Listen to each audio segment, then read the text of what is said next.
Хамтын санхүүжилт crowdfunding гэж юу вэ?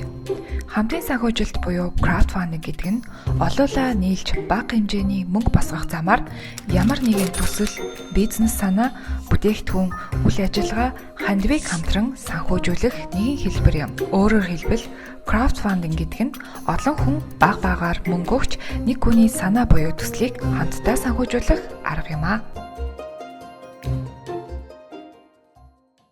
Урамшуулалд суурилсан хамтын санхүүжилт гэж юу вэ?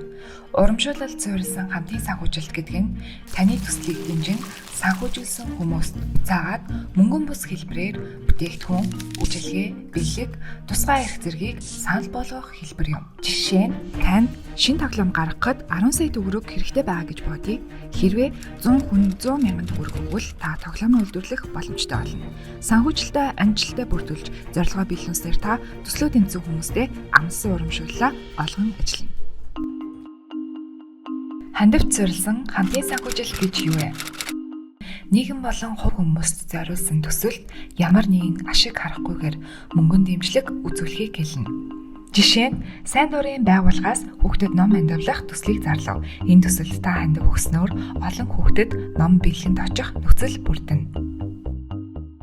Фандиан төсөл санаачлагч ба санхүүжүүлэгч нарыг холбосон платформ бөгөөд хамтын санхүүжилт нь дараах 4 процессор явагддаг.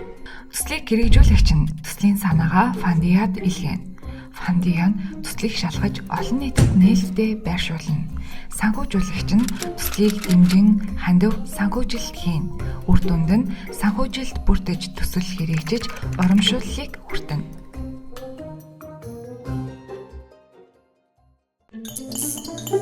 Хэн төсөл оруулах боломжтой вэ? 18 нас хүрсэн хувь хүн, аж ахуй нэгж болон байгууллагууд хамтын санхүүжилтийн платформд өөрийн төслийг оруулах боломжтой.